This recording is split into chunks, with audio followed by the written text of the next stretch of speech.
Bestia del techo. Hay historias que se quedan en el camino como las marcas de llanta en el asfalto. Nadie las limpia, nadie las investiga bien, pero ahí están. Y tarde o temprano alguien vuelve a pasar por el mismo tramo y siente que lo están mirando desde arriba. Hay versiones en muchos lados. En Estados Unidos, traileros que cruzan por zonas boscosas de Oregón dicen que algo pesado les cae encima del camarote y se queda pegado al techo, arrastrándose como un animal enorme que no alcanzan a ver. En el sur de Chile y Argentina, la gente más vieja lo compara con el cuero, una cosa negra, plana, pegajosa, que se deja caer sobre sus presas y las envuelve como una manta viva. Pero la historia que nos interesa hoy es la de Esteban, un operador de carga pesada que juró que jamás iba a volver a cruzar de noche por aquella carretera de bosque, y eso que llevaba más de 15 años manejando. Esteban no es de asustarse fácil, él mismo lo dice. Yo he visto de todo, choques, animales cruzando, gente tirada en la orilla, brujas, lo que quieras. Pero cuando habla de esa noche, baja la voz sin darse cuenta. Se le resecan los labios y se lleva la mano a la cabeza, justo encima, como si sintiera otra vez el peso del techo hundiéndose. Aquella noche iba solo. Ruta larga, muchos pinos a los lados, curvas suaves pero constantes. No se veía ni una casa, ni un rancho, nada. Solo la línea blanca pintada en el piso y la pared oscura de los árboles. El tipo de carretera donde si se te apaga el camión, no sabes si preocuparte más por los animales, por la neblina o por lo que no tiene nombre. Esteban cuenta que ya traía el cuerpo cansado. Llevaba varias horas manejando, con el aire acondicionado medio bajo porque la humedad del bosque se le metía en los huesos. Había prendido la radio un rato, pero el sonido se llenaba de estática y mejor la apagó. No había señal de celular, nada. Solo el motor, el viento y el ruido de las llantas mordiendo el pavimento húmedo. Yo iba concentrado en la línea, recuerda. Ni siquiera había luna. El parabrisas se miraba negro, como si estuvieras viendo contra una pared. Y de pronto, sin aviso, escuchó ese golpe. Thump. No fue un ramazo, no fue una piedrita. Fue un madrazo seco arriba del camarote, justo sobre su cabeza. El tipo de golpe que te hace bajar instintivamente la nuca, como si pudieras esquivar el techo. Sentí como si me hubieran dejado caer un costal de cemento encima. Eso fue lo primero que pensó. Una rama, una piedra, algo que se desprendió de un árbol. Pero la carretera venía limpia. No había pasado bajo ningún puente. No había nada encima. Se quedó inmóvil por un segundo, con las manos en el volante y los hombros tensos, esperando el siguiente golpe, la caída de algo por el parabrisas, cualquier cosa que explicara el ruido. Lo que llegó no fue otro golpe, fue un sonido. Screech, screech, como uñas largas arrastrándose por lámina, dice. No suena a metáfora, lo dice con asco, con la cara fruncida, como si todavía lo escuchara. Empezó a moverse, no se quedó donde cayó. Se fue arrastrando por el techo, hacia adelante. El ruido avanzaba desde la parte trasera del camarote hacia la cabina. Esteban sintió vibrar la estructura del camión, una vibración distinta a la del motor, más pesada, más lenta, como si algo enorme estuviera tanteando con las garras la superficie de metal, buscando un punto por donde entrar. Screech, screech, screech. Él subió un poco el volumen del motor acelerando, como si el ruido del diésel pudiera tapar lo que pasaba arriba. Pero no funcionó.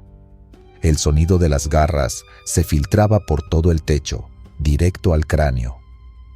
Yo quería creer que era una rama, te lo juro, dice. Pero, ¿qué rama camina? Fue entonces cuando el techo se hundió.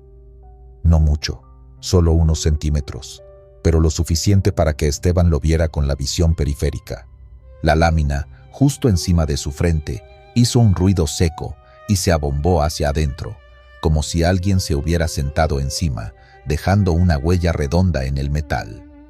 El foco interior vibró, las cosas en los compartimentos del techo resonaron, y Esteban sintió el corazón en la garganta. Ahí me dio frío de verdad. No era el clima, era esa sensación de que algo pesado estaba justo arriba de ti. No lo ves, pero sabes que está ahí, y si mete la mano... En ese instante, algo empezó a sobresalir por el borde superior del parabrisas. Primero fue una sombra, luego una forma. Esteban lo recuerda demasiado bien. 3 dedos larguísimos, negros, terminados en garras curvas de unos 20 centímetros. La mano estaba al revés, como si viniera desde arriba, golpeando el vidrio suavemente, probando su resistencia. Tac, tac, tac. Yo vi esa cosa y se me fueron las piernas. No era mano de persona ni de animal. Los dedos eran demasiado largos y no tenían piel, parecía cuero reseco, como cuero negro mojado. Mientras la garra tanteaba el vidrio, el techo seguía quejándose bajo el peso. La cabina crujía. Esteban sintió cómo le sudaban las manos, el volante resbaloso, el estómago revuelto. Una parte de él quería frenar y salir corriendo. Otra parte sabía que si se detenía en medio del bosque, en la oscuridad, estaría a merced de lo que fuera eso. Entonces hizo lo único que se le ocurrió: girar. Le di un volantazo como si fuera a esquivar un bache, dice. El tráiler se ladeó, las llantas internas chillaron y el remolque reaccionó con un jalón violento. Esteban mantuvo el control de milagro. Por un par de segundos, todo fue caos. El sonido del motor forzado, el rechinar de la suspensión, el tambaleo del cargamento. Y, encima de todo eso, un chillido. No era un grito de animal conocido, no era perro, no era ave, era como un chillido metálico, como si algo se rasgara por dentro. Horrible. El peso desapareció de golpe. El techo volvió a su forma casi normal, con un par de abolladuras nuevas. El parabrisas quedó libre. La garra ya no estaba ahí. Solo quedaron las marcas, 3 líneas profundas en el cristal, como arañazos de algo afilado, pero que no habían logrado romperlo del todo. Esteban no se detuvo. Siguió manejando varios kilómetros con el corazón desbocado, esperando que algo cayera frente al camión, que la bestia regresara por un costado, que le saltara al parabrisas. Pero nada, solo carretera, bosque y oscuridad. Cuando por fin vi las luces del siguiente poblado, sentí que volvía a respirar, admite. Al llegar a una gasolinera, bajo la luz amarilla de los postes, decidió revisar el daño. Parte de él necesitaba comprobar que todo había sido real, que no estaba alucinando por el cansancio.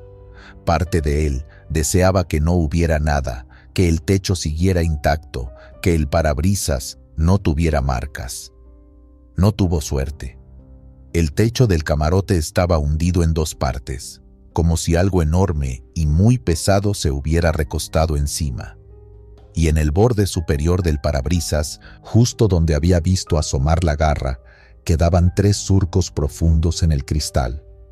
No habían traspasado del todo, pero se podían sentir al tacto, como si alguien hubiera pasado una cuchilla con fuerza. Un despachador de la gasolinera se acercó curioso, con su café en mano. «¿Qué le pasó, jefe?», le preguntó, señalando las abolladuras. Esteban dudó. «¿Qué dices en esos casos? ¿Que te cayó encima un animal que no sabes qué es? ¿Que escuchaste garras arrastrarse por el techo en medio del bosque?».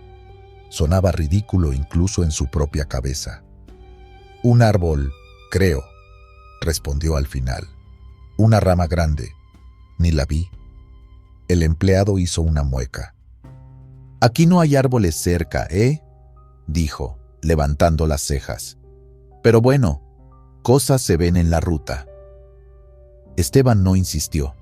Entró al baño, se echó agua en la cara, miró sus ojos rojos y se dio cuenta de algo. En ningún momento, durante todo el ataque, había escuchado el golpeteo típico de lluvia, ni el batir de alas, ni pasos, solo las garras y ese chillido cuando se soltó. Tiempo después, cuando ya se le había pasado lo peor del miedo, empezó a preguntar discretamente a otros operadores que cruzaban por la misma zona.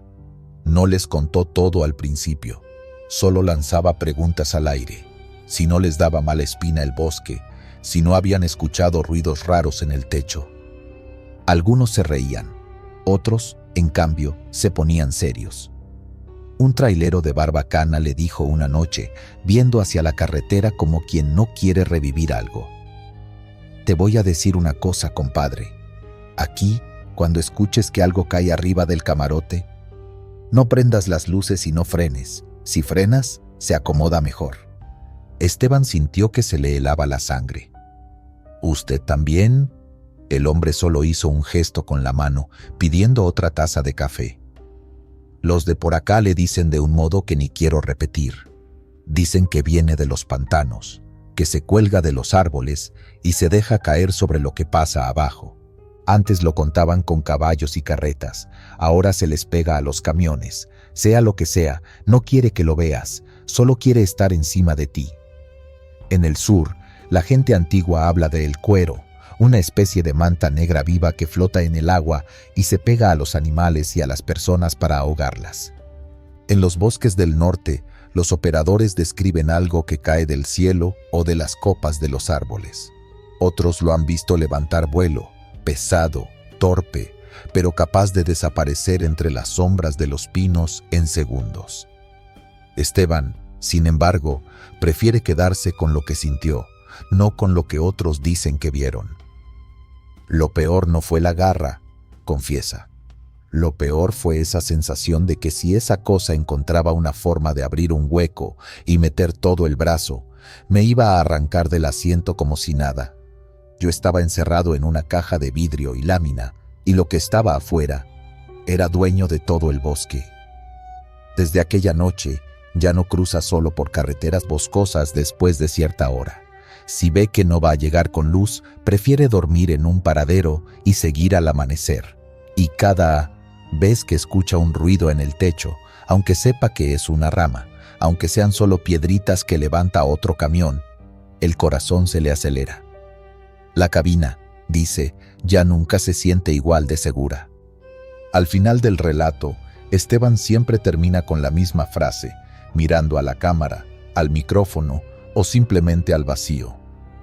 Si algún día vas manejando por un bosque y sientes que algo pesado cae encima del camarote, no te hagas el valiente diciendo que vas a parar a revisar. Acuérdate que hay cosas que viven de que las mires, y hay otras que solo necesitan saber exactamente dónde estás para dejarse caer otra vez. Cigarro del muerto. A esa historia le pusieron el cigarro del muerto. Pero para Manolo no es una leyenda ni un cuento de carretera. Es algo que todavía puede oler cuando cierra los ojos, como si el humo se le hubiera quedado pegado por dentro de la nariz y de los recuerdos. Aquella noche venía solo, cargado de abarrotes, haciendo una ruta que ya se sabía de memoria. Eran pasadas de las 2 de la mañana, la hora en la que el cansancio se te sube a los hombros y la carretera se vuelve una línea interminable de asfalto negro y luces blancas. Afuera todo era silencio y oscuridad, y adentro de la cabina solo sonaba el motor y la radio de banda, casi en estática. Manolo nunca ha fumado. Le desespera el olor, le pica la garganta y siempre decía que prefería el olor del diésel al de los cigarros baratos. Por eso lo primero que lo sacó de onda fue justamente el olor. No entró despacio, no fue un olorcito leve, no. De un momento a otro, la cabina se llenó de un aroma fuerte, pesado, como cuando te sientas en una cantina vieja donde han fumado por años. Tabaco corriente, de esos faros rasposos que venden en la tienda de la esquina. Frunció la nariz, soltó una tos seca y bajó un poco la música, como si eso fuera a cambiar algo. ¿Y ahora qué?, murmuró molesto. Las ventanas iban cerradas, el clima prendido, y no traía a nadie. Miró de reojo los ceniceros del tablero, vacíos. Checó los compartimentos, el asiento del copiloto, el piso, nada. Pero el olor no solo seguía ahí, se hacía más fuerte.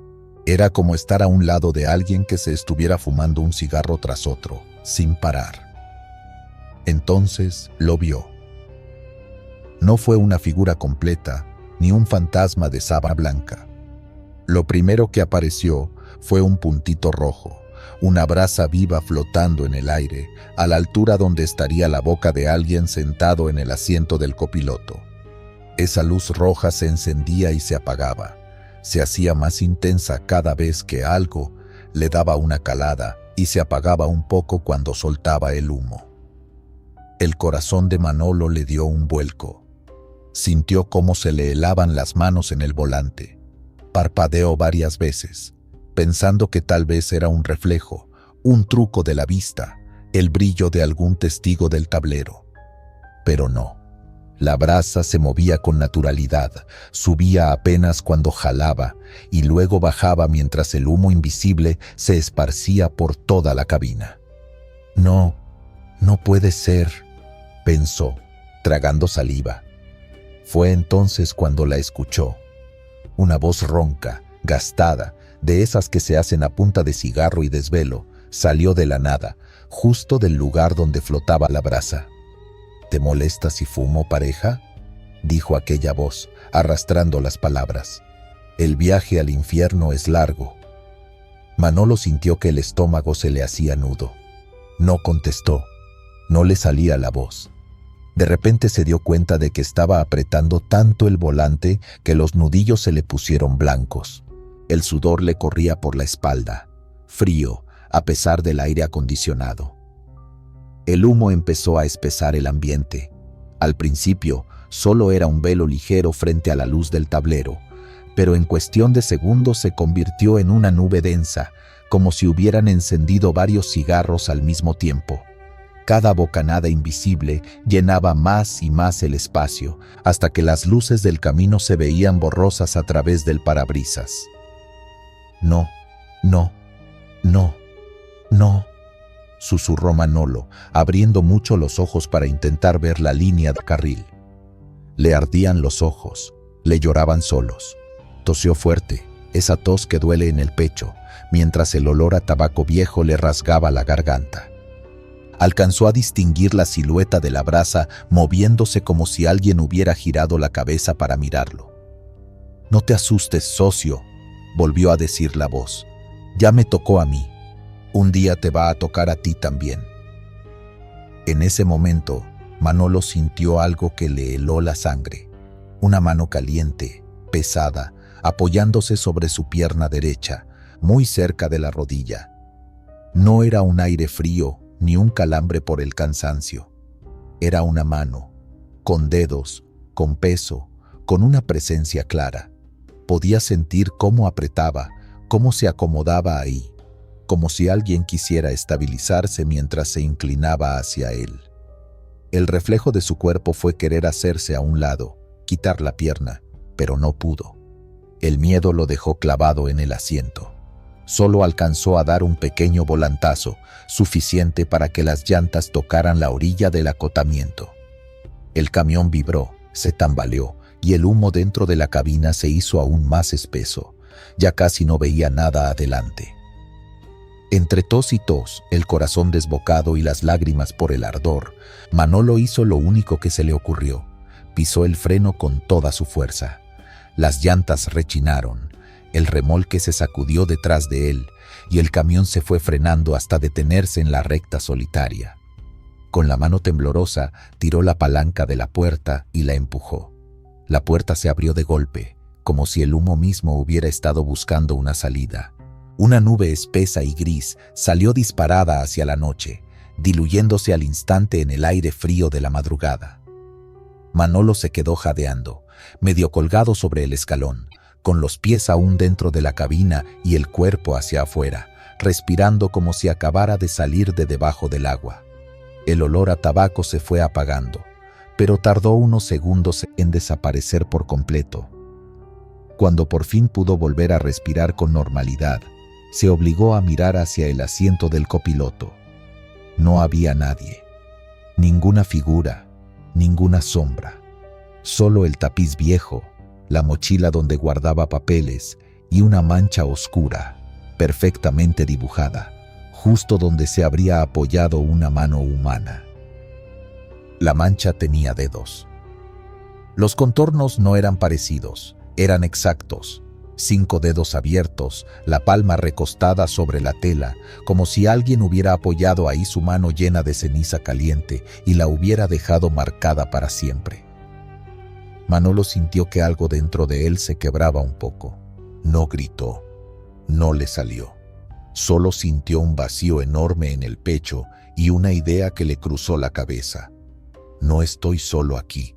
Nunca he estado solo. Se bajó del todo, dio la vuelta al camión con las piernas flojas, revisó la defensa, las luces, los neumáticos, como buscando una explicación lógica. Nada. La noche seguía igual de silenciosa, el cielo igual de negro, la carretera igual de vacía. Solo su motor encendido al ralentí y el tic-tic del metal enfriándose. Pasó un buen rato antes de animarse a subirse otra vez. Cerró la puerta con fuerza, como si así pudiera dejar afuera cualquier cosa que quisiera entrar. Pero la mancha seguía ahí, quieta, viéndolo sin ojos, recordándole que no estaba imaginando nada. Al día siguiente, todavía con las ojeras hasta el suelo, llegó a la base y fue directo al lavadero. Quitó tapetes, limpió cristales, aspiró cada rincón de la cabina. Cuando llegó al asiento del copiloto, talló la mancha con desengrasante, con jabón, con lo que encontró. La tela se desteñía, se deshilachaba, pero la forma de la mano seguía ahí, marcada, como si fuera parte del tejido. Uno de sus compañeros, otro trailero viejo, se le acercó con cara de curiosidad. «¿Qué traes, Manolo? Se te ve la cara como si hubieras visto al diablo». Manolo dudó un segundo. Luego, como si se hubiera quitado un peso de encima, le contó lo que había pasado. No adornó nada, no se hizo el valiente. Le habló del olor a faros, de la brasa flotando, de la voz, de la mano caliente en la pierna y de cómo casi se sale del camino. El otro operador no se rió, no lo llamó loco, al contrario, le cambió la expresión. Bajó la voz y miró hacia los lados, como quien va a decir algo que no se debe andar contando por ahí. «Dicen que por esa ruta se sube un muerto, ¿sabías?», comentó, encendiendo un cigarro, irónicamente. «Un compañero se mató hace años por allá, cerquita de la gasolinera vieja. Venía fumando como chacuaco, se quedó dormido, se salió en una curva y quedó prensado. Lo encontraron todavía con el cigarro pegado en los labios, consumido hasta el filtro». Manolo sintió que se le erizaba la piel. «¿Y también olía así?», preguntó, casi en susurro. «Todos dicen lo mismo», asintió el otro. «Primero llega el olor, luego lo ves sentado, tranquilo, fumando en el asiento del copiloto.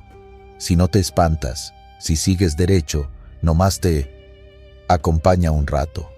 Pero si te asustas, si frenas de golpe o te sales del carril, ese es el problema. A él le gusta llevarse compañía».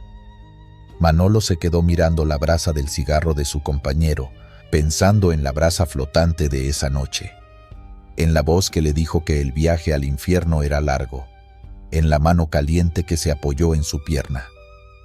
Con el tiempo, la mancha del asiento terminó tapada con una funda nueva.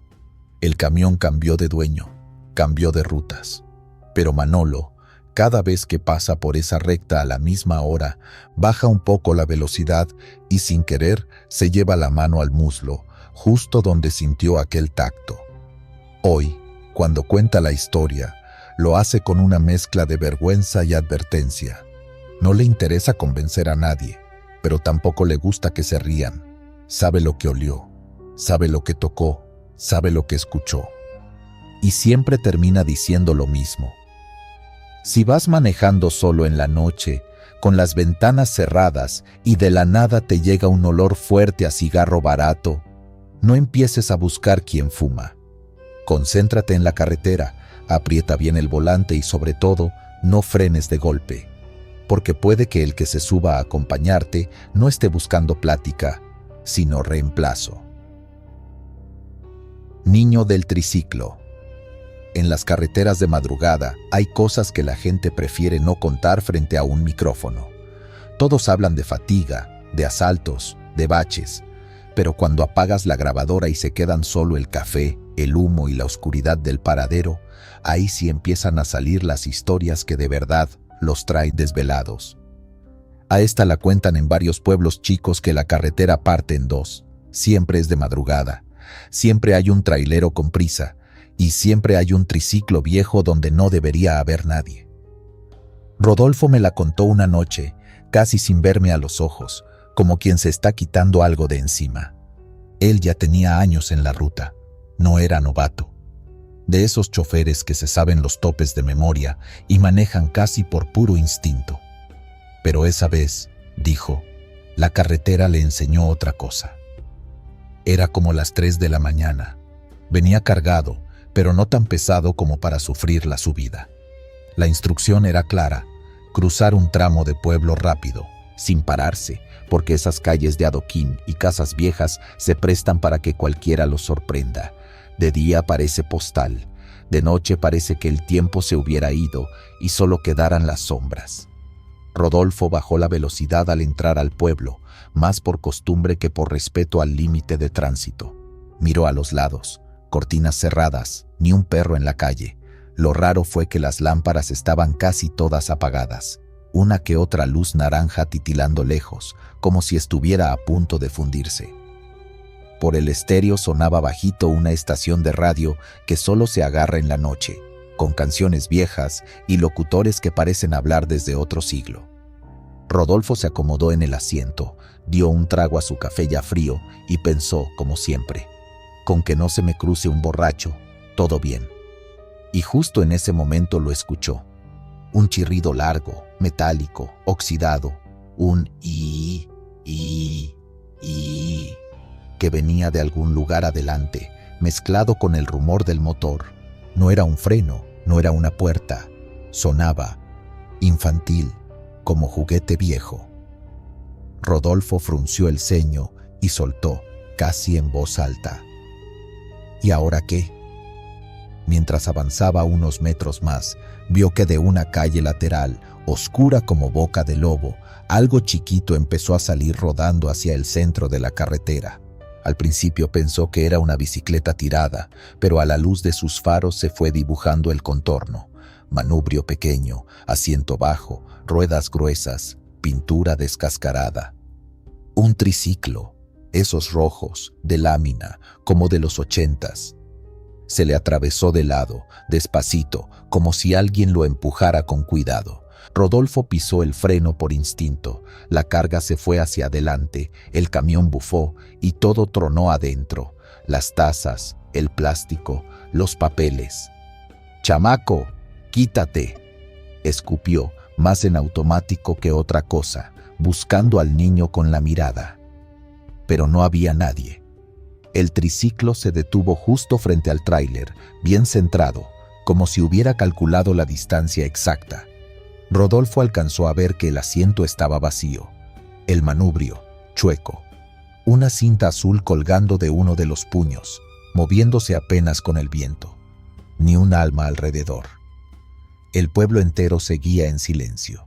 Ni motos, ni música, ni risas en alguna casa. Solo el motor al ralentí y ese chillido que seguía resonando en su cabeza. Un sudor frío le corrió por la espalda. Pensó en los cuentos que se dicen en la ruta, niños atropellados, cruzando a correr por una pelota, accidentes de madrugada donde nadie se hace responsable. «No te lo vayas a llevar», le habría dicho su madre. «Frena, aunque atrás venga el diablo». Lo más lógico era bajarse, mover el triciclo a la orilla y seguir. Era lo que cualquier persona cuerda habría hecho, pero algo en el aire se sentía mal, pesado, como si el pueblo entero estuviera conteniendo el aliento y mirándolo desde las ventanas cerradas. «A ver, Rodolfo, no empieces con cosas», se dijo a sí mismo, apretando el volante con fuerza. Y entonces, sin que nadie lo tocara, el triciclo se empezó a mover otra vez. Primero despacito, como cuando un niño tantea los pedales, luego más rápido.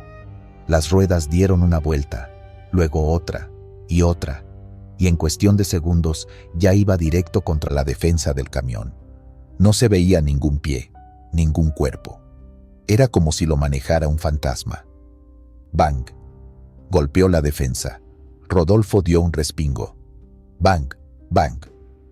El triciclo se estrellaba una y otra vez contra el metal, como si estuviera en un berrinche, como si quisiera meterse debajo del camión a la fuerza. El chirrido de las llantas pequeñas sobre el pavimento se mezcló con los golpes secos, y Rodolfo sintió cómo sus manos empezaban a temblar. «Ya», murmuró, con la garganta reseca. «¿Qué quieres, mocoso?». En ese momento, algo más empezó a pasar. Un golpecito en la puerta del lado del copiloto, suave, casi tímido. Luego otro del lado del conductor.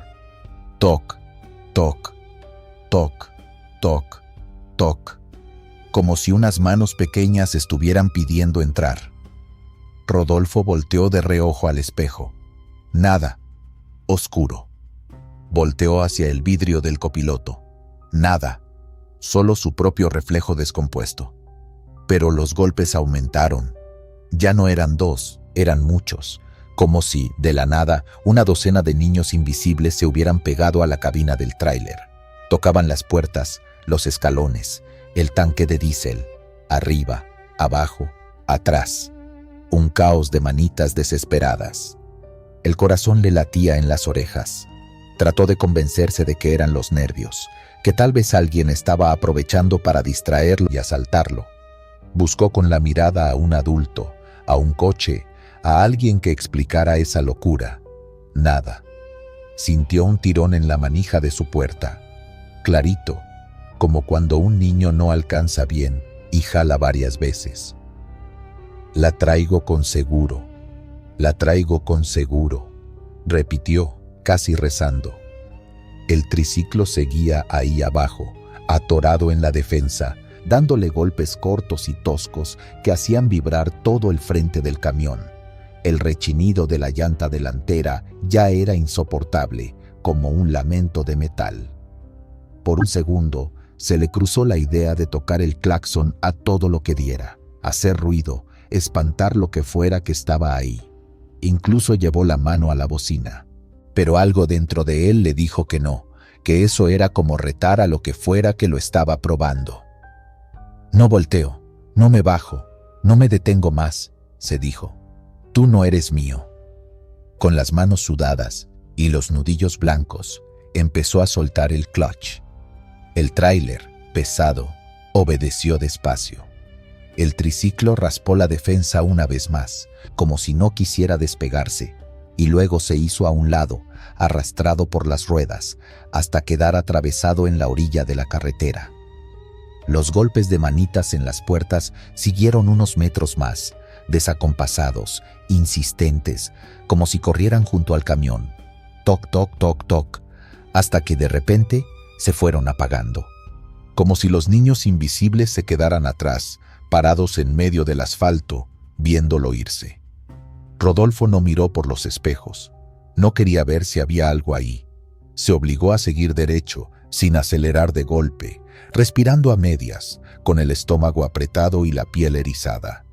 Solo cuando sintió que el pueblo se quedaba atrás, primero las casas viejas, luego el letrero verde de salida, luego la nada, se atrevió a soltar un poco el aire. El radio empezó a chasquear, como cuando se pierde la señal. Entre la estática se coló algo que no olvidó. Una risita corta, apenas un soplido, como de niño travieso. Después, silencio total. Ni música, ni locutor, ni nada. «No puedes estar oyendo eso, cabrón», se regañó, pero la piel seguía hecha nudo. Kilómetros adelante, al llegar a una gasolinera, se bajó por fin. Las piernas le temblaban tanto que casi se tropieza con el escalón. Caminó al frente del camión, con el pecho apretado. Tenía miedo de encontrar el triciclo atorado, destrozado, con sangre o algo peor. No había nada. La defensa estaba sucia de polvo, con uno que otro rayón que no recordaba, pero nada más. Ni un juguete, ni rastros de plástico, ni las marcas redondas que dejarían las llantas pequeñas. Como si todo hubiera sido un mal sueño. Rodolfo se quedó parado ahí, frente al tráiler, sintiendo el motor vibrar todavía, y por primera vez en mucho tiempo no se sintió el dueño del volante. Se sintió observado, juzgado. En la tienda de la gasolinera, mientras pagaba un café nuevo, se atrevió a preguntar: «Oiga, ¿por aquí hay algún pueblo antes? Uno chiquito, con las luces todas apagadas, que tiene una calle que cruza la carretera». La señora de la caja dejó de contar las monedas y lo miró como si estuviera viendo un fantasma. «¿Te tocó pasar por San Miguelito?», preguntó despacio. «Pues sí, queda como unos 15 kilómetros para atrás». «¿Por qué?». Rodolfo dudó. Por dentro sentía que si contaba lo que había visto, iba a hacerlo más real, pero necesitaba una respuesta. «Vi un triciclo en medio de la calle», dijo. «Solo. Y me empezaron a golpear la puerta, como si fueran muchos niños». La señora guardó silencio unos segundos, luego soltó un suspiro. «Dicen que hace años, un camión se llevó a un chamaco ahí, en la madrugada», explicó. «Lo aventó el papá a la calle sin querer. Salió con su triciclo. El tráiler ni alcanzó a verlo. No quedó nada del pobre. Desde entonces, los viejos camioneros no quieren cruzar ese tramo a esas horas. Dicen que si no te detienes, ese niño te hace frenar a fuerzas, o te hace ver lo que él vio». Rodolfo sintió que se le helaba la nuca. Bajó la mirada al café, como si la taza fuera a darle alguna salida. No dijo nada más. Pagó, regresó al camión y se fue, pero desde esa noche cambió algo en su forma de manejar. Ya no pasa despacio por los pueblos fantasma. Si ve un juguete tirado en la orilla, baja la velocidad, aunque atrás lo menten la madre por el radio.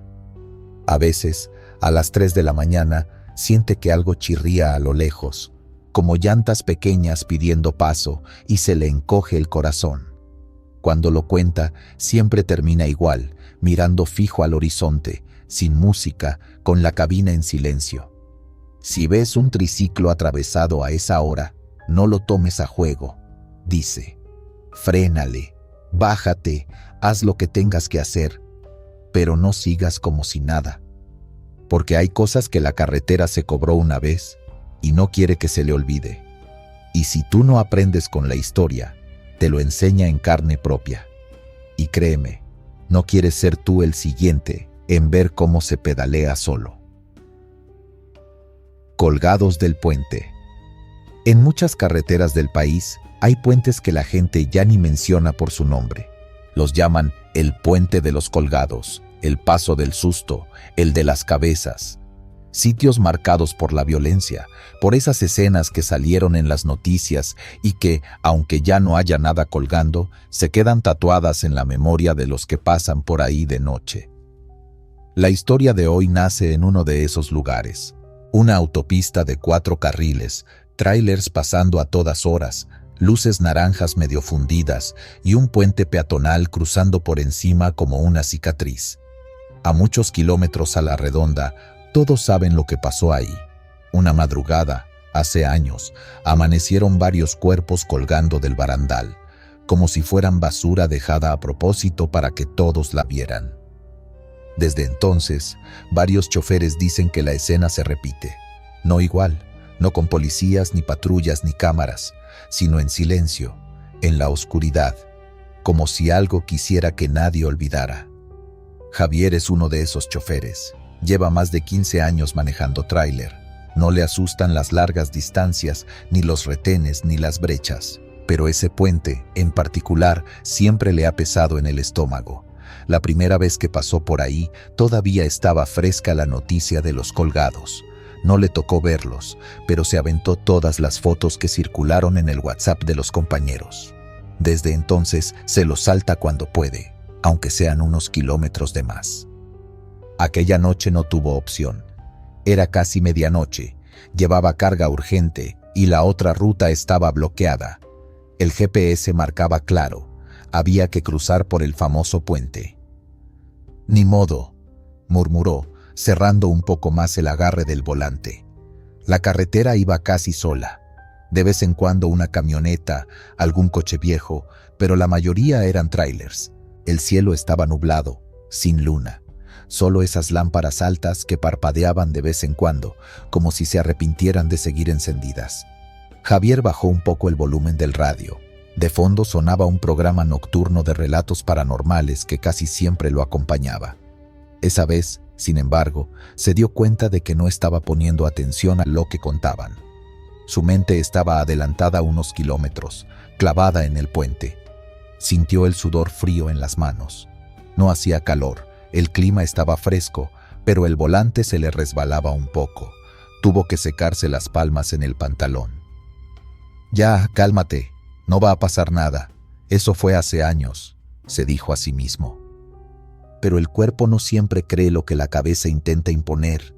El estómago se le hizo nudo, y cada señal verde que anunciaba la cercanía del puente le daba un pequeño golpe al pecho.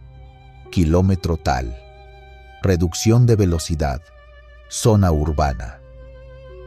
La autopista comenzó a tener más luz. A un lado ya se veían algunas casitas dispersas, tejados de lámina, perros vagos cruzando sin prisa. A lo lejos, casi confundido con la oscuridad, apareció por fin el contorno del puente peatonal. Un arco de concreto viejo, pintado alguna vez de blanco, ahora gris amarillento. Javier respiró hondo. «Ya que... vamos», susurró. Iba pendiente del carril, de la aguja del velocímetro, del retrovisor. Intentaba mantenerse ocupado para no fijarse demasiado en el puente, pero el ojo humano siempre se va a donde no quiere ir. A unos 200 metros, algo sobresalía de la silueta del barandal. Eran bultos, 3. Se le secó la boca. «No, no puede ser», dijo casi sin voz. Parpadeó varias veces, esperando que solo fueran lonas, bolsas de basura, cualquier cosa. Pero mientras se acercaba, los bultos tomaban forma. Piernas alargadas, brazos flojos, cabeza caída. 3 figuras colgando de sogas negras que se perdían en lo alto del puente. El corazón le empezó a tronar en los oídos. De pronto, el sonido del motor se le hizo lejano, como si lo escuchara bajo el agua. Todo se redujo al puente y a esos cuerpos colgando, como si la madrugada se hubiera congelado en una escena que ya había pasado, y sin embargo, estaba ahí de nuevo. «No puede ser. Otra vez no», repitió, esta vez con rabia y miedo mezclados. Lo primero que pensó fue que eran de verdad. Un mensaje nuevo, otro amanecer que saldría en las noticias. Por reflejo, bajó tantito la velocidad, aunque no demasiado. Sabía que quedarse casi parado ahí podía ser peor. En esas zonas, quedarse detenido era invitar a la desgracia. Apretó la mandíbula y giró apenas el volante para cambiarse de carril, calculando para pasar lo más lejos posible de los cuerpos. No quería que nada rozara la caja del tráiler. Solo quería cruzar y olvidar. Cuando estuvo justo debajo del puente, ocurrió. Los 3 cuerpos se soltaron al mismo tiempo. No fue un movimiento gradual. No se vio que las sogas se reventaran. Simplemente, de estar colgando rígidos, pasaron a caer en seco, como si alguien hubiera cortado algo que no se veía.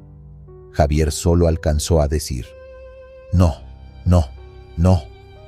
Instintivamente bajó la cabeza, como si eso sirviera de algo dentro de una cabina de varias toneladas. Esperó escuchar el golpe brutal en el cofre, el crujido del metal doblándose, el vidrio reventando. Nada de eso pasó.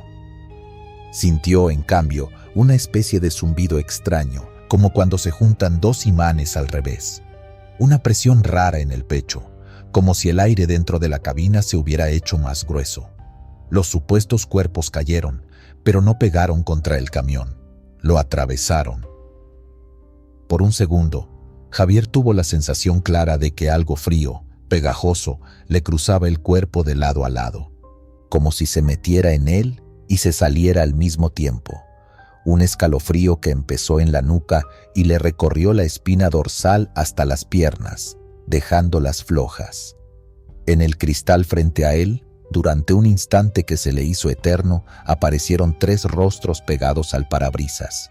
No estaban afuera, estaban en el vidrio, incrustados, como fotografías que alguien hubiera presionado contra el cristal por dentro. 3 caras deformadas por un grito mudo, boca abierta al máximo, labios reventados, dientes manchados, los ojos saltones, rojizos, fijos en él. No parpadeaban, no se movían, solo lo miraban con un odio que no parecía de este mundo. Javier soltó un grito ahogado. No fue ni siquiera una palabra, más bien un sonido bruto, animal. Trató de frenar, pero sus pies no le respondieron. El tráiler siguió avanzando unos metros más, y los rostros se fueron desvaneciendo poco a poco, como si se derritieran en el vidrio. Primero quedaron como manchas oscuras, luego como sombras, hasta desaparecer por completo. El sonido del motor volvió a su volumen real de golpe. Las llantas sobre el pavimento, el viento, un claxon lejano. Todo regresó de golpe, como si alguien hubiera subido el volumen de la vida. Javier respiró al fin, pero el pecho le dolía. No se había dado cuenta de que estaba conteniendo el aire. ¿Qué fue eso? ¿Qué chingados fue eso?, murmuró, temblando. Pasó el puente. Instintivamente, miró por el espejo retrovisor. Nada. El puente estaba vacío. Ni cuerpos colgando, ni sogas, ni patrullas, ni nada. Solo la estructura gris, recortada contra la noche. La luz amarilla de la lámpara más cercana parpadeó una vez, como si se burlara. En ese momento, el radio, que había quedado en silencio, regresó con la voz del locutor del programa. Precisamente estaba diciendo algo como: hay lugares donde la violencia fue tan fuerte que la escena se repite una y otra vez, aunque ya no quede nada. «Ya cállate», soltó Javier, y apagó el aparato de un manotazo. Se orilló varios kilómetros después, en una gasolinera de esas pequeñas, con una tiendita y un baño. Cuando bajó del camión, le temblaban tanto las manos que batalló para sacar la tarjeta. El despachador lo notó pálido. «¿Todo bien, jefe? Se ve medio mal». Javier dudó un segundo. Una parte de él quería contarlo todo ahí mismo, desahogarse, decirle al primero que se cruzara lo que acababa de ver. Pero otra parte, más fuerte, tenía miedo de que lo tomaran por loco. «Todo bien, nomás vengo desvelado», mintió, dándole la tarjeta. Mientras llenaban el tanque, aprovechó para revisar el camión. Revisó el cofre, la defensa, el parabrisas. No había golpes, ni abolladuras, ni rastros de sangre, ni nada fuera de lugar. El vidrio estaba perfecto, frío al tacto, y sin embargo, él podía jurar que esos rostros habían estado ahí. Se quedó un momento con la mano apoyada en el parabrisas, respirando despacio. Cerró los ojos y todavía los veía, como si se hubieran tatuado en la parte interna de los párpados. Esa noche no durmió en el camarote. Se quedó un buen rato sentado en la banquita de la gasolinera, tomando café recalentado, escuchando a los otros choferes platicar. Cada vez que alguien mencionaba puentes o colgados, bajaba la mirada. Días después, cuando por fin se animó a contarlo, descubrió que no era el único. En una cochera de tráileres, frente a un plato de comida corrida y una coca, otro chofer mayor, de barba canosa, le dijo muy tranquilo: «Ah, ¿ya te tocó verlos?». Javier sintió que se le helaba otra vez la sangre. ¿Cómo que verlos? A los colgados. A veces están, a veces no. Dicen que los que murieron ahí siguen repitiendo la escena para los que vamos pasando. Unos nomás los ven colgando, otros, como tú, los ven caer. Pero atravesaron el camión, viejo. Lo sentí como si me hubieran pasado por dentro. El otro chofer lo miró serio, sin risa ni burla. Pues qué suerte la tuya, o qué culpa traes cargando. Dicen que se le pegan más fuerte a los que traen algo en la conciencia. Esa frase se le quedó dando vueltas a Javier más que cualquier cosa. ¿Qué culpa traes cargando? Empezó a repasar en su cabeza cada cosa que había visto y callado en la carretera, cada vez que no se detuvo a ayudar a alguien por miedo, cada trato chueco, cada evasión. No era un santo, como casi ninguno en ese oficio. Y quizá por eso la escena no solo había sido visual, sino física. Con el tiempo, Javier cambió su ruta. Siempre que puede, rodea ese puente, aunque sean 20, 30 kilómetros más. Cuando no le queda de otra, lo cruza solo de día. Aún así, nunca vuelve a mirar hacia arriba. Mantiene la vista fija en la carretera y deja que el tráiler pase como si cruzara un lugar maldito. Cuando cuenta su historia, no lo hace para asustar, dice. Lo hace como una especie de advertencia. Porque sí, puede ser un fantasma, un recuerdo colectivo, una impresión de algo que fue tan brutal que se quedó estampado en el lugar. Pero también es un recordatorio de algo más humano. Todo lo que pasa en esa carretera, lo que vemos, lo que hacemos y lo que no hacemos, se queda en alguna parte. Si algún día vas manejando de noche y de lejos ves algo colgando de un puente, dice Javier, bajando la voz, no te hagas el valiente, no frenes de golpe, no te quedes parado justo debajo y sobre todo, no les quites la vista de encima si caen, porque a veces no son de este mundo. Y a veces, aunque lo sean, el miedo que te dejan se siente exactamente igual. Luego se queda callado unos segundos, mirando la mesa, los dedos entrelazados, y remata. En la carretera hay cosas que uno puede olvidar si quiere, pero hay lugares, como ese puente, donde el olvido simplemente no está permitido. Y cada vez que pasas, alguien se encarga de recordártelo. Reflejo retrasado. El video se llama Reflejo retrasado y la neta suena a título inventado, hasta que escuchas lo que le pasó a Hugo. Él mismo dice que no sabe si fue cansancio, un truco de la mente o algo peor, pero desde esa noche ya no puede verse en un espejo sin sentir que algo está mal, como si lo que está del otro lado no fuera exactamente él. Hugo es trailero de los de verdad, de los que se avientan 12, 14 horas seguidas en carretera porque la entrega no perdona.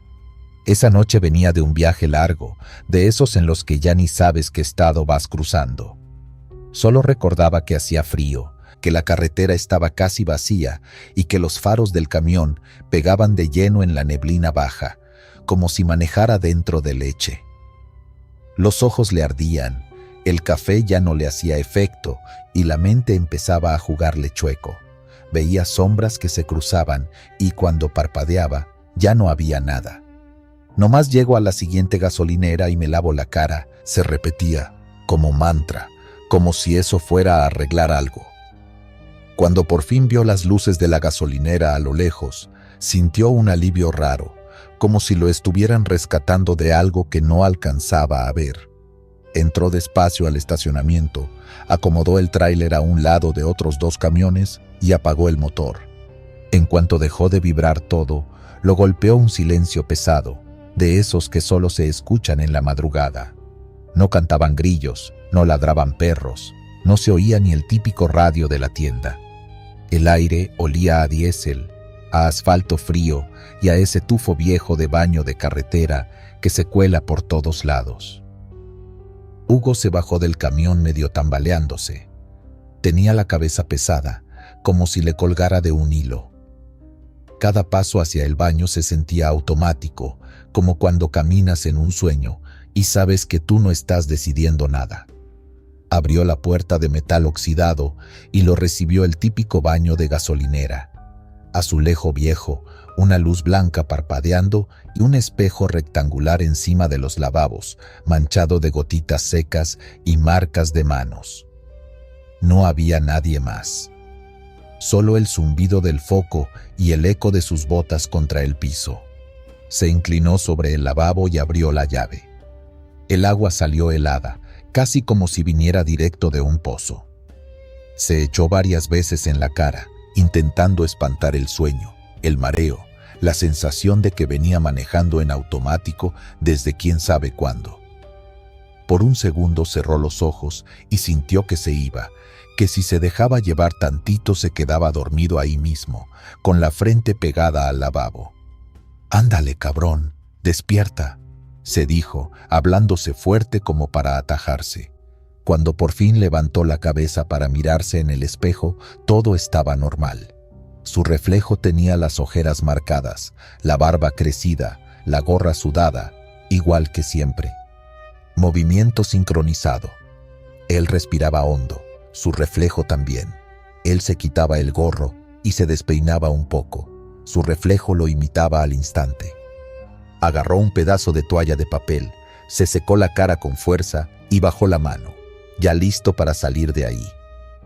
Y fue entonces cuando algo dejó de cuadrar.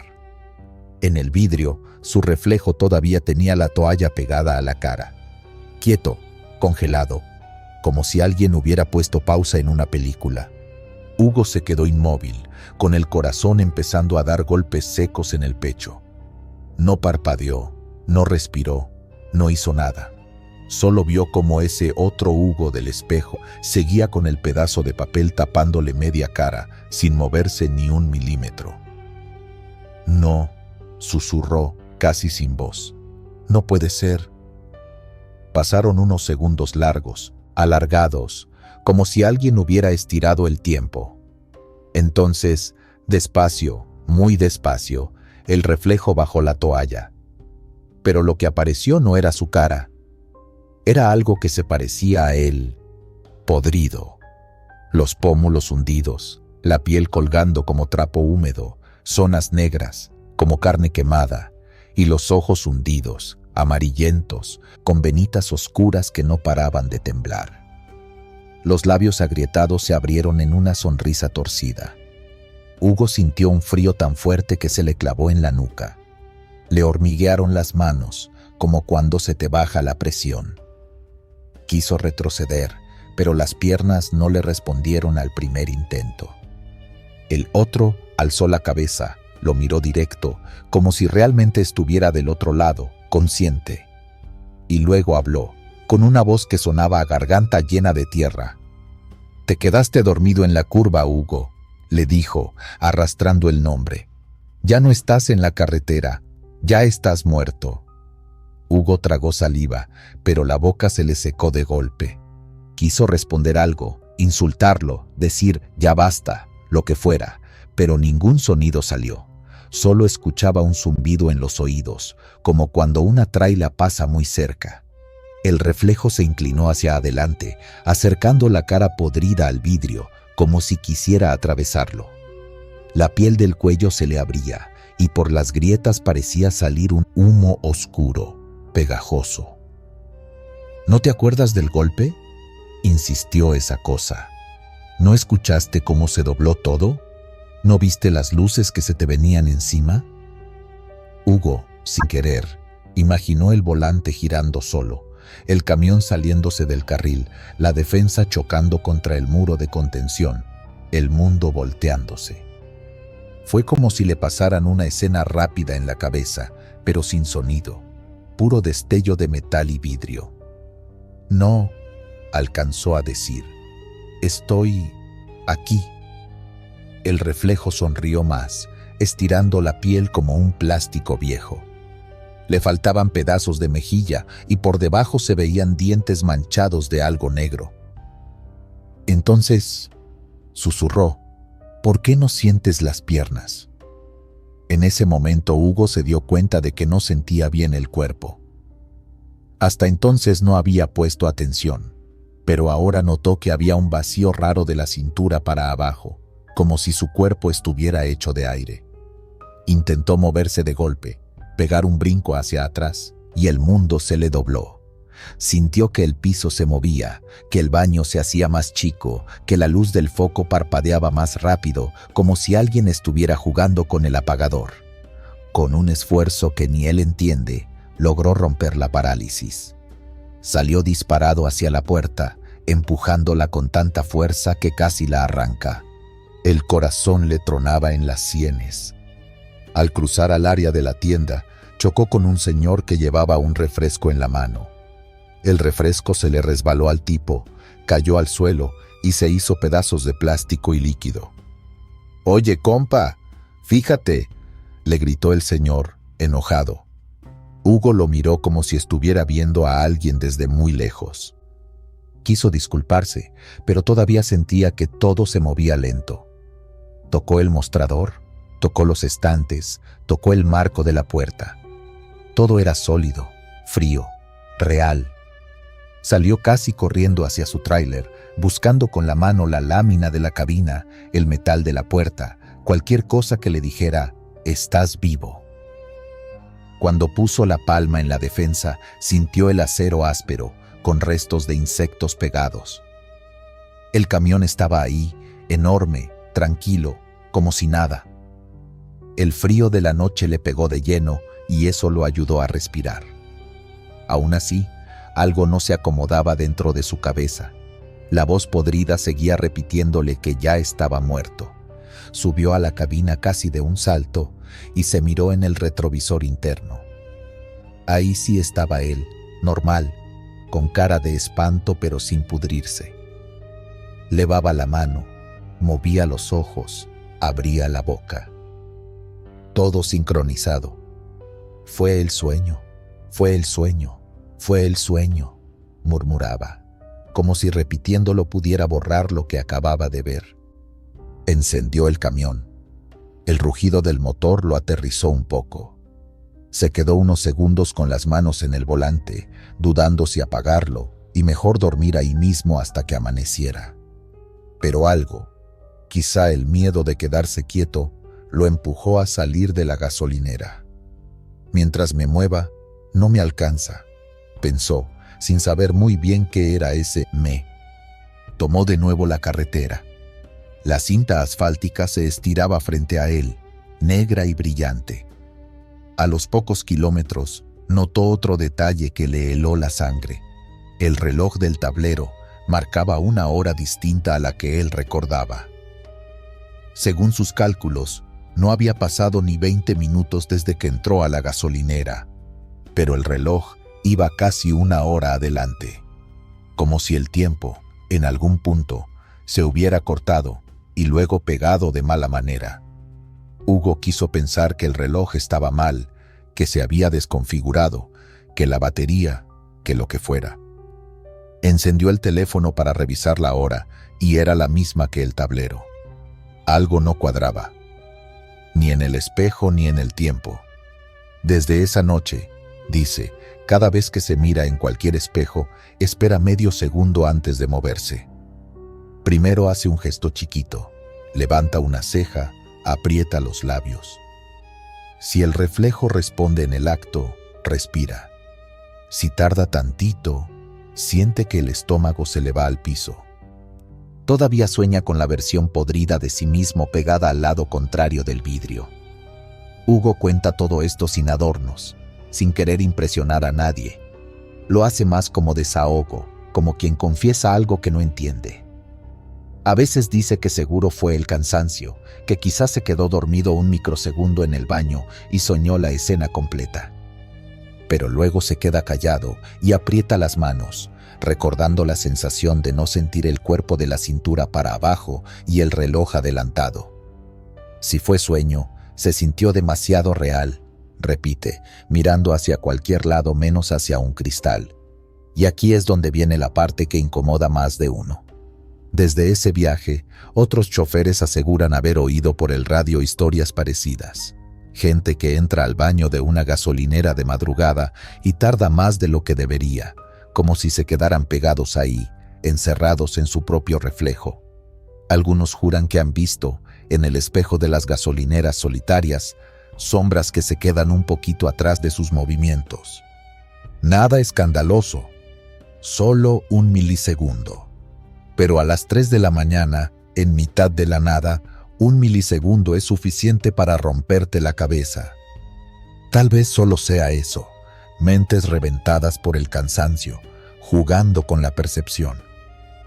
Tal vez Hugo sí se quedó dormido en una curva en algún otro tiempo, en algún otro ramal de la realidad, y lo que tenemos aquí es la versión que logró mantenerse despierta.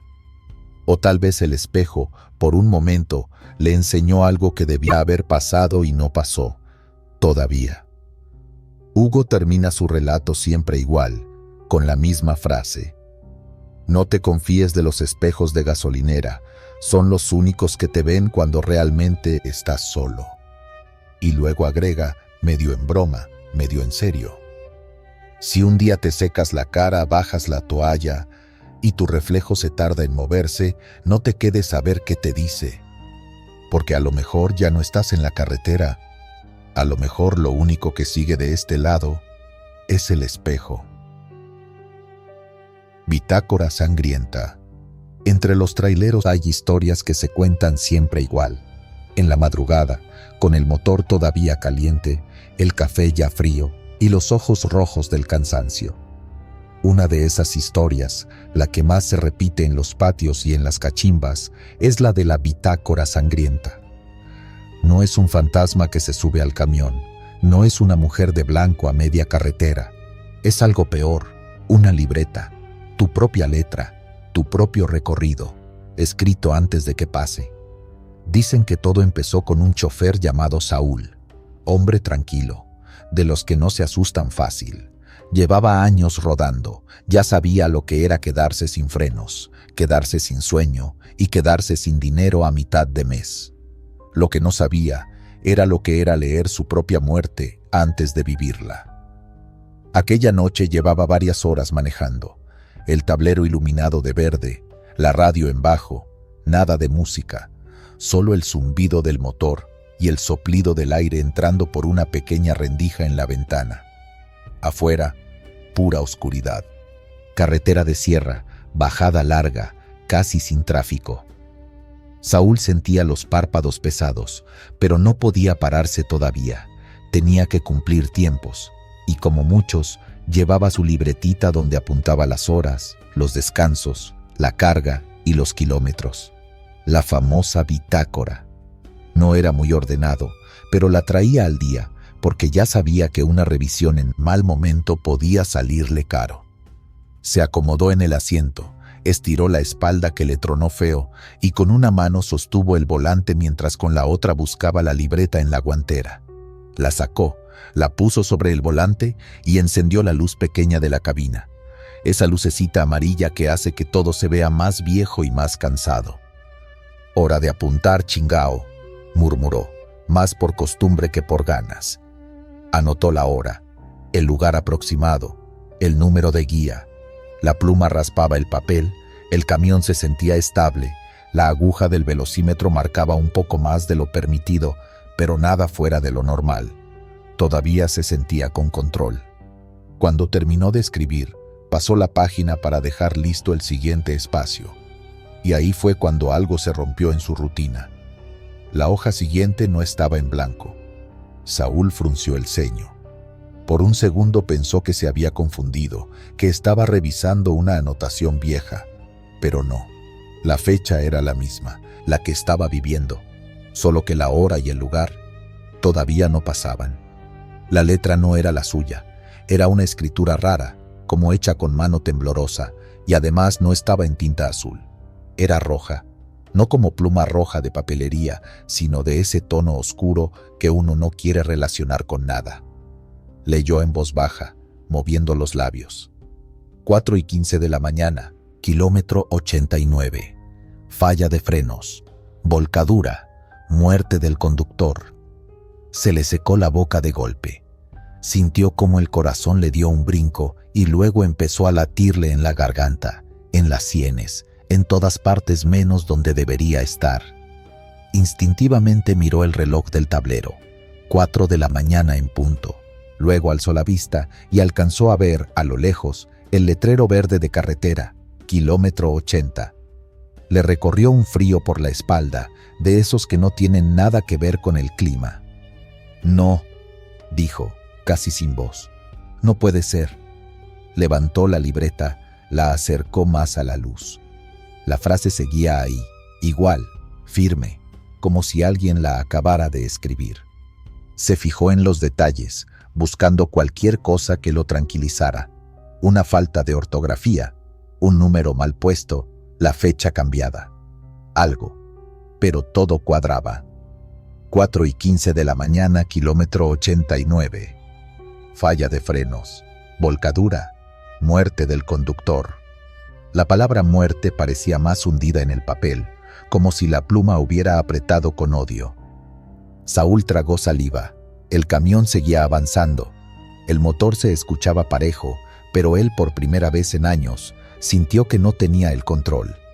Miró el camino de reojo. La bajada se hacía más larga, más negra, más profunda. «A ver, cálmate, cálmate», se dijo a sí mismo. «Es una broma. Alguien me está jugando una broma». ¿Quién? Si él mismo había cerrado la cabina. Nadie se había subido. Esa libreta no la tocaba nadie más que él. Por reflejo, pisó el freno. No muy fuerte, solo para tantear. El pedal se fue hasta el fondo, como si no encontrara resistencia. Nada. Volvió a pisar, ahora sí con fuerza. Nada. El camión no respondía. La aguja del velocímetro subió apenas, burlándose de él.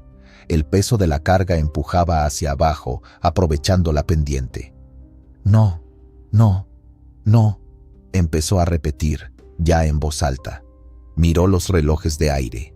Una de las agujas empezaba a caer, lenta pero constante. El sistema de frenos se estaba quedando sin presión. Exactamente como lo decía esa línea maldita en la libreta. La bitácora resbaló del volante y cayó al piso de la cabina, abierta justo en la página del accidente anunciado. Saúl no se agachó a recogerla. Sus manos se aferraron al volante y a la palanca de velocidades. Tenía que hacer algo, lo que fuera. Metió motor, bajó cambios, intentó frenar con el freno de motor, dejó de acelerarle. El camión rugió, vibró, pero no se estabilizaba. La bajada era larga, con curvas que se asomaban como bocas abiertas a la nada. Empezó a sudar frío. Sentía la camisa pegada a la espalda, la gorra humedeciéndosele en la frente. La lengua se le pegaba al paladar. Tenía ganas de gritar, pero no quería perder más aire. Un letrero apareció de pronto en la oscuridad, iluminado por los faros. Pendiente pronunciada a 3 kilómetros. Rampa de emergencia a 2 kilómetros. Saúl sintió un pequeño hilo de esperanza. «La rampa», susurró. «Si llegó a la rampa, la libro». Pero la libreta, allá abajo, seguía abierta, recordándole que alguien ya había escrito otro final para él. El camión tomó una curva cerrada. Las llantas chirriaron, la caja se fue tantito de lado y por un segundo pensó que se volcaría ahí mismo. Alcanzó a corregir con el volante, los brazos le dolían del esfuerzo, los hombros le ardían. «Aguanta, viejo, aguanta», le habló al camión, como si fuera una persona. «No me hagas esto ahorita». En la radio, que había quedado encendida, soltaron un chasquido de estática. Por un instante creyó escuchar una voz lejana, casi tapada por el ruido. «Kilómetro 89». Saúl subió el volumen de un manotazo, pero la voz se perdió. Solo quedó el siseo, luego silencio. Eso lo puso peor. Era como si la noche entera supiera exactamente a dónde iba a morir. La aguja del velocímetro subió un poco más. El camión ya corría demasiado para su gusto. Las luces de posición de la caja parpadeaban reflejadas en las señales metálicas. Todo pasaba rápido, demasiado rápido. Le vinieron imágenes a la mente, como ráfagas. Su esposa dormida, sus hijos hechos bolita en la cama, la vez que casi se queda en una volcadura años atrás. Esa vez había salido ileso, de milagro. Ahora, en cambio, alguien ya había firmado su sentencia en una hoja de papel. «No voy a morir porque lo diga una pinche libreta», gruñó, apretando los dientes. Entonces la vio.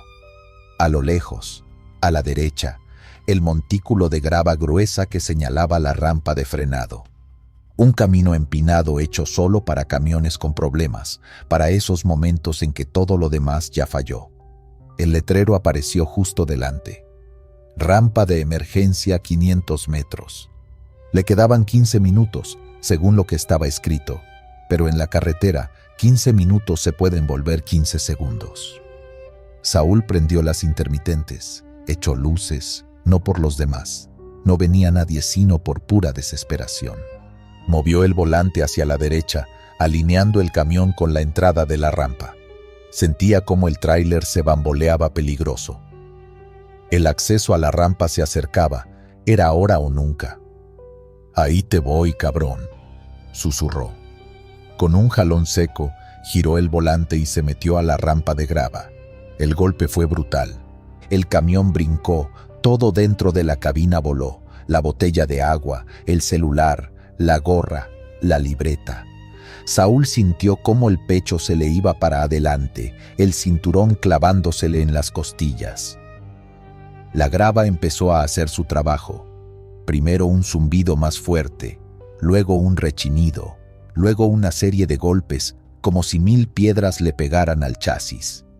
El camión se hundió, las llantas escarbaron, el motor rugió en protesta y poco a poco la velocidad empezó a bajar. Saúl apretaba los ojos y los dientes, esperando el vuelco, pero el vuelco no llegó. Solo la vibración, la sacudida, la sensación de que el mundo entero temblaba alrededor de él, hasta que, de repente, todo se detuvo. Silencio. Solo su respiración agitada, el tic-tic-tic de algún plástico vibrando todavía, un olor fuerte a fierro caliente y a caucho quemado. Se quedó ahí, con las manos pegadas al volante, sin poder soltarlas. Le temblaban los dedos. Sentía un zumbido en los oídos, como si todavía fuera a toda velocidad. Tardó unos segundos en darse cuenta de que estaba vivo. «No puede ser», murmuró, con lágrimas atoradas por la pura adrenalina. Entonces se acordó de la libreta. Bajó la vista. La bitácora estaba sobre el tapete, boca abajo. La recogió con manos torpes, le dio la vuelta y la abrió justo en la página maldita. La hoja seguía ahí, la fecha, el renglón preparado para la siguiente anotación, pero el texto rojo ya no estaba, ni una letra. Donde antes decía 4:15 de la mañana, kilómetro 89, falla de frenos, volcadura, muerte del conductor. Ahora no había nada, ni siquiera la marca de la pluma, como si nunca hubiera existido. El papel estaba limpio, demasiado limpio. Saúl sintió que algo se le helaba más profundo que los huesos. No era solo miedo. Era la sensación rarísima de haberle ganado una carrera a algo que no alcanzaba a entender.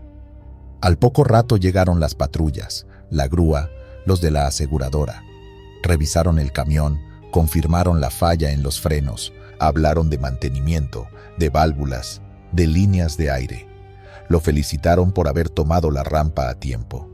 «Otro poquito y no la cuentas, amigo», le dijo uno, dándole una palmada en el hombro. Saúl asentía, pero por dentro pensaba en otra cosa, en esa hoja que se había reescrito sola, en esa muerte anunciada que no se había cumplido. Cuando, más tarde, en la cachimba, sus compañeros le preguntaron qué había pasado, él contó todo menos la parte de la bitácora. Al principio le dio vergüenza. ¿Quién le iba a creer?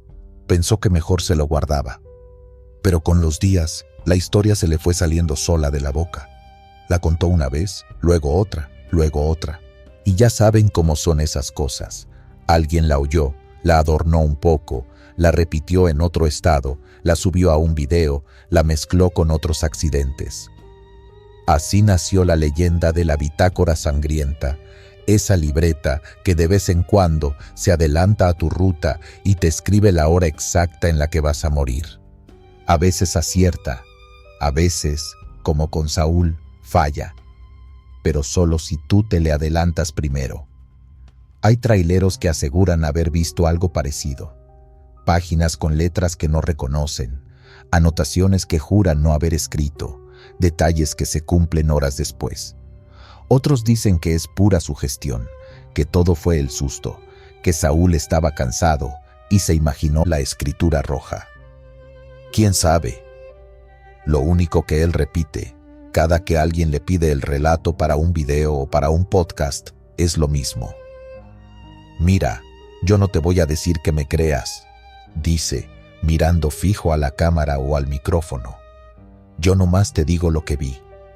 La hoja estaba escrita, tenía la hora, el kilómetro y que yo me moría. Y si no hubiera estado la rampa, si me hubiera confiado tantito, ahorita no estaría contando nada. Se queda callado un segundo, aprieta los labios y remata.